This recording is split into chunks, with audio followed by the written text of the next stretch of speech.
you can't transform culture until you transform yourself. Yeah. Yep. And transforming yourself isn't a thing you do alone. We believe at the Crucible Project, Jesus is a primary factor in the transformation, but you do it with other people, other men, so that we are able to grow together towards being the man God called us to be. Welcome to the Crucible Project podcast. The Crucible Project is a nonprofit organization committed to creating a world of men and women who live with integrity, grace, and courage, helping them to fulfill their God-given purpose. This podcast will discuss important and sometimes difficult topics while delivering practical life applications with men and women who are currently practicing this work. We are igniting Christ-like change in men and women through experiences of radical honesty and grace.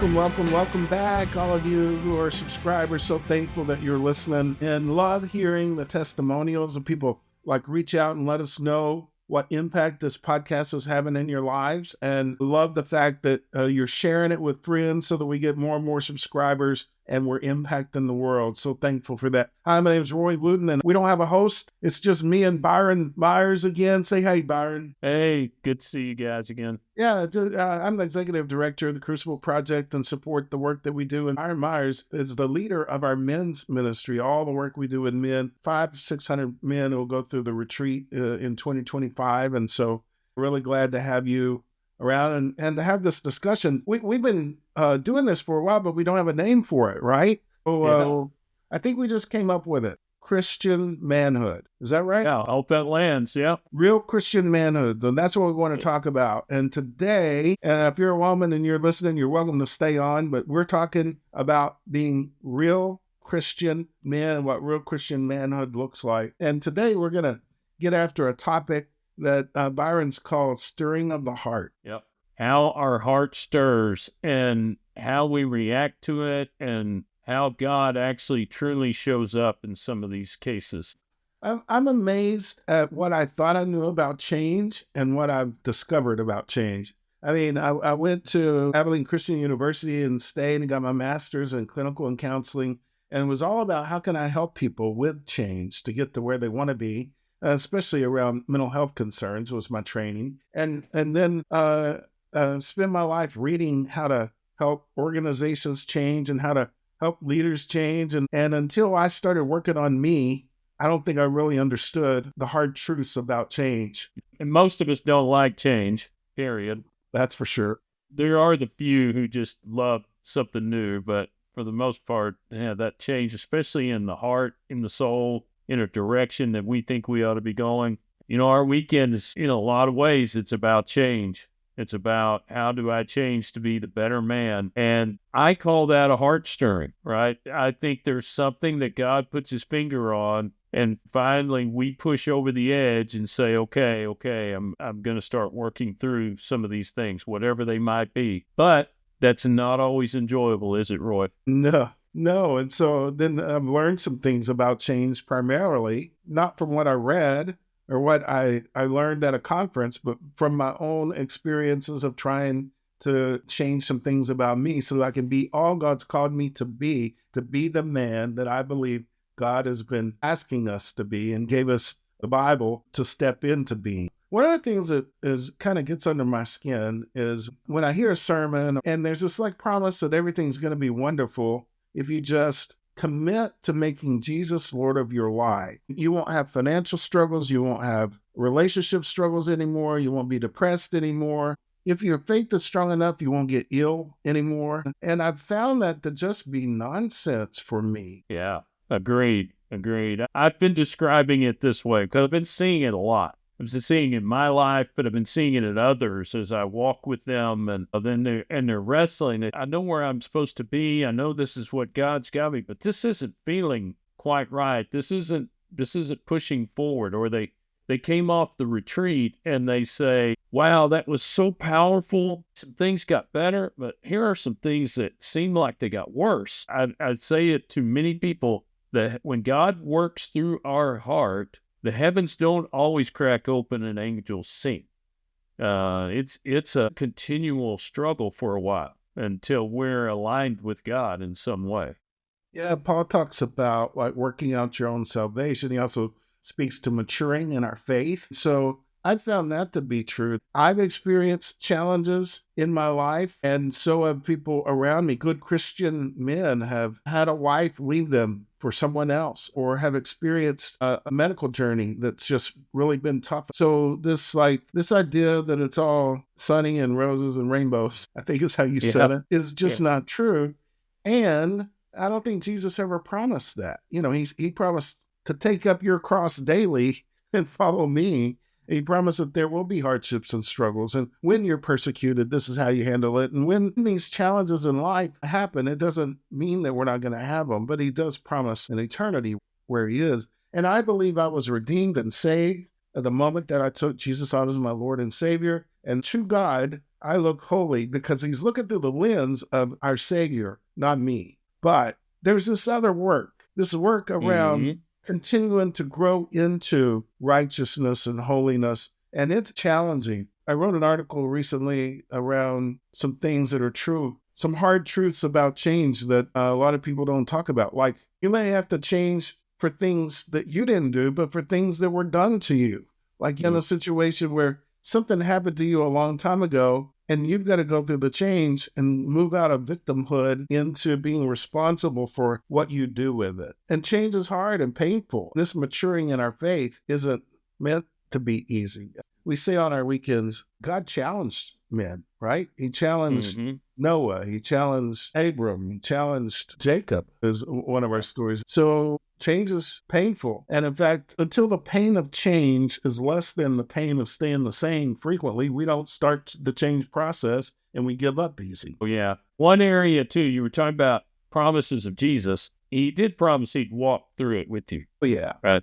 Yeah, he's not making the path easy, but he'd walk through it with you. And one of our pastors will often say, sometimes you have to sit in the suck, right? And I think Jesus sits in the suck with us, right? He knows. He was a man. He was here. He walked the earth. He knows that. And we tend to want to put blow-dried hair picture of Jesus up when we're looking at him and not remember the things that he went through and the things he said to his disciples and to the teachers of the law. He was a man and he experienced these things and he knows what we're feeling as we wrestle and uncover and look at the parts of ourselves that we might not like. We might not like what we see, and that takes work. And God is with us. Jesus is with us while we're doing that. We're not alone. The other part is the change in me changes the relationships around me, and it may not be the way that I want it to change.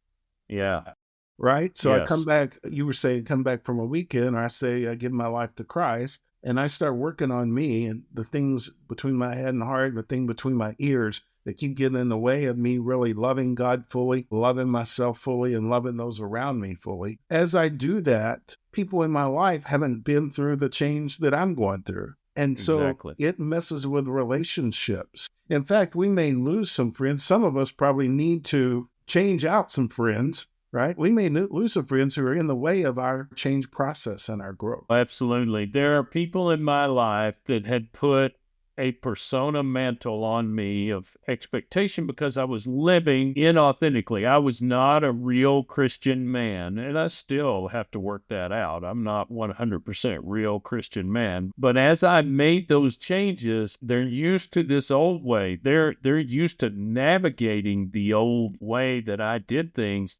And some of those were boundary setting things that I had to do. I had to set some boundaries. I can't meet that expectation any longer because it's not authentic me. It's not following Jesus fully. And I can't do that any longer. It's not even I can't. I won't. I'm making the choice. I'm changing. And yes, people are going to react to us around even that, because they're used to navigating it differently and they expect us to be that way, and it's not that way anymore. I've seen men who are in a bad way in their marriage. The wife's about done, and she said something like, you need to go to the Crucible Project weekend or our marriage is over. The change that happens in you doesn't necessarily keep the relationship around, right? Yeah. And I can be responsible for my part of the relationship. I can be responsible for everything that I do in the relationship. but I can't be responsible for the decisions that my wife, girlfriend, whatever it is, makes around our relationship. Yeah, absolutely. That's just reversing the expectation. I'm expecting since I made the change, she should be changing too. That brings its own stresses. Yeah, I do believe, I'm a firm believer, I believe science backs this up, that when a Christian husband does the kinds of things to love his wife well, even when she's upset about something, is moving toward her, is first to take responsibility and offer an apology. Now, not for everything, but for the things that they're responsible for, right? When they step into owning that, whenever they're doing the proactive things like having connection time with them daily, taking them out, whatever kind of date you want to call it, but just spending some time leisurely together and investing in their marriage, their wives respond typically. God built women with a more responsive way. And one of the telltale signs that you're not being the man that God's called you to be may be that your wife is always upset with you about something. It's a telltale sign that you're not stepping fully into being the kind of man that God's called you to be. Yeah, exactly. So going back to this part where it doesn't feel right. Yeah. I know I'm making change. I'm working hard. I had a great experience, but then it's just I've run into my wall. I think most men have experienced some sort of bullying while they grew up.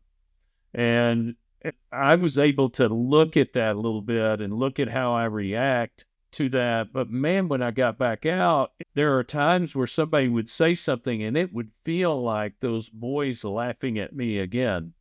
And I would really have this hard reaction to it. But fortunately, I got some tools. Yeah, there were some tools that were given to me, and God's putting that in front of me, I think. I don't know that he's testing that, but there's a challenge within. You started working on this.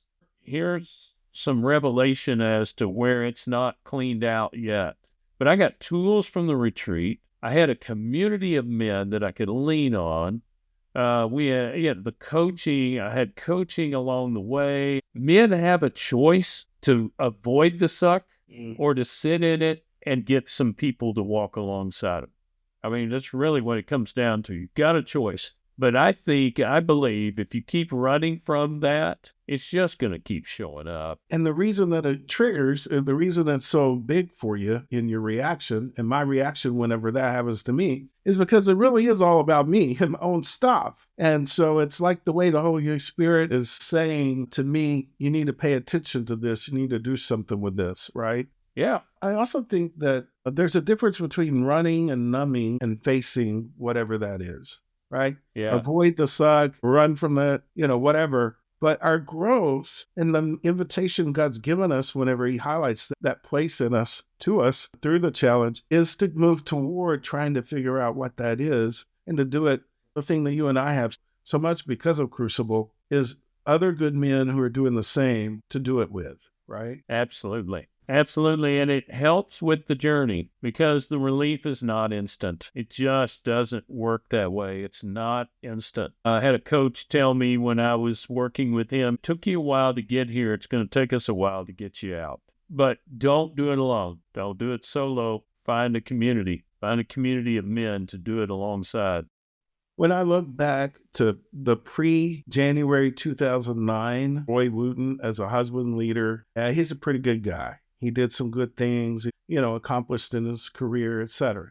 And I was just not all that I could be. I have come leaps and bounds from the man I was. I am a better husband and father, a better leader today because I believe of the work that Crucible has provided me, right? The opportunities to really take a look at those things. And I'm not there, right? I'm not done yet. I'm not working on exactly the same things I worked on when I first came in, but there's been other things highlighted in my life as I look around, experience life. I'm like, oh, where'd that come from? I really believe this is a hard truth that people need to hear. And men, you need to know this, that you can be a better husband and father and Christian man, and you're not going to get there before you get to heaven. Holiness and perfection and righteousness, I don't believe is attainable this side of eternity. Agreed. And Sometimes it is a tussle. It is a wrestling match. It is a sitting in a darkness, but not a darkness of evil, just a darkness of unknown. What's the next step? I can't do it the way I had done it. Now I've got to do it the way God wants me to do it. I don't have to, but I'm choosing to.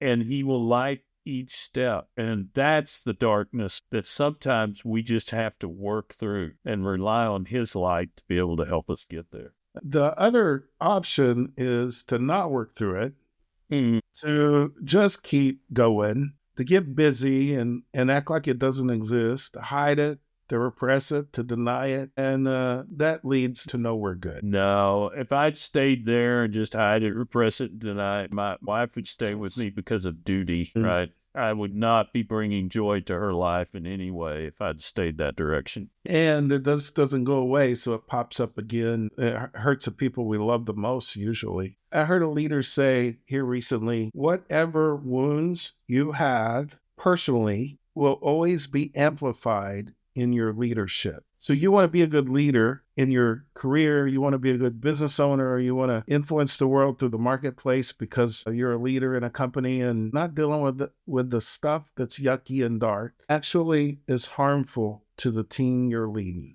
And it does show up, and in fact, it's amplified by your leadership. I heard another guy, Mark Beebe, he said, you can't transform culture until you transform yourself. Yeah. And transforming yourself isn't a thing you do alone. We believe at the Crucible Project, Jesus is a primary factor in the transformation, but you do it with other people, other men, so that we are able to grow together towards being the man God called us to be. Absolutely. You were talking about leadership. I'm aware of a few leaders in my life through the years that they're just so disciplined in their habits that they could keep it at bay. But if we were to ever truthfully get the truth out of their wife and kids without any repercussion, they would see that they still were walking in that space. And there are some men who can knuckle down and do it well, and to the outside world, they look like great leaders, but it catches up eventually. Yeah. And a word to any pastor who's listening, somebody who's leading ministry somewhere. My goodness, it's every day, every week, there's another pastor I'm aware of that just blew it up. And sometimes it's a suicide, sometimes it's a moral failing.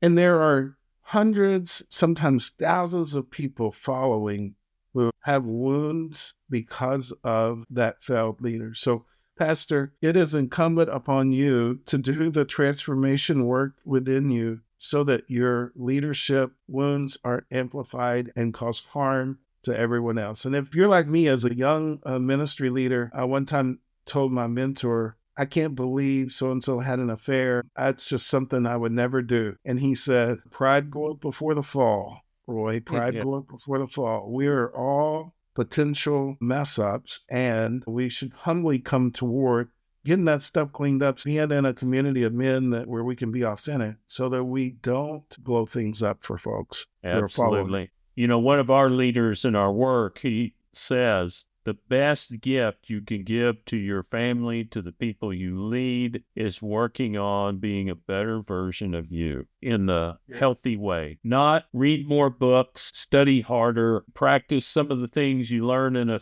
conference or a seminar.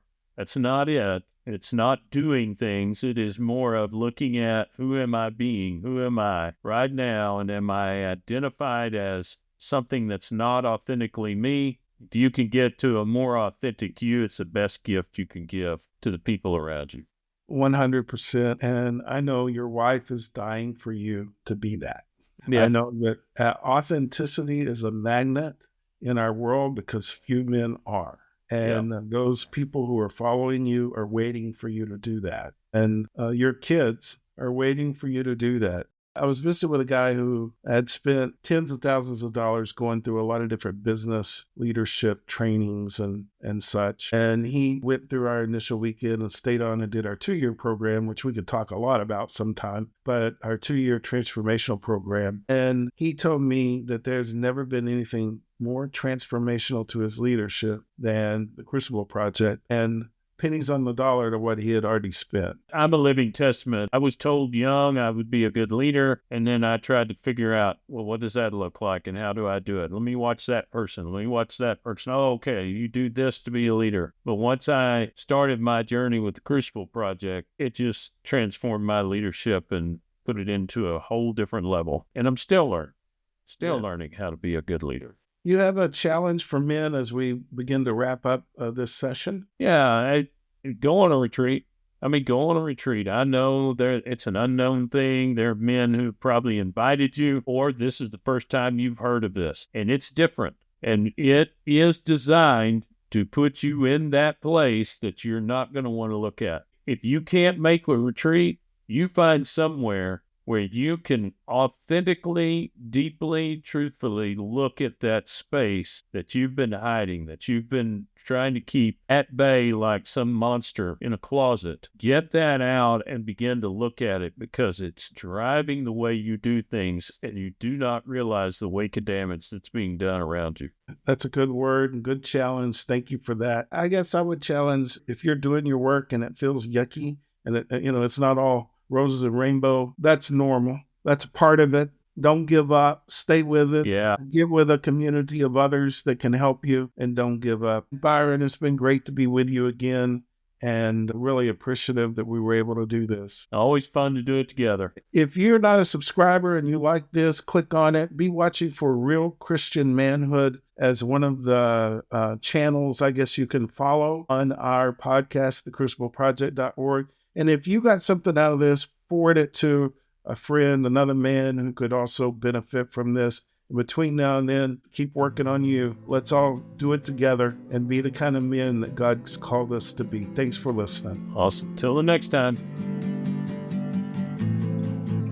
For more information about our weekends, please go to thecrucibleproject.org. Or if you're ready to get started on your transformational journey right now, you can connect with one of our Crucible certified coaches for a free 30-minute session at thecrucibleproject.org/coaching. That's thecrucibleproject.org/coaching. If you like what you heard, connect with us on Facebook, Instagram, and Twitter. Rate and review wherever you are listening, and don't forget to subscribe on your preferred podcast platform. Thank you for listening.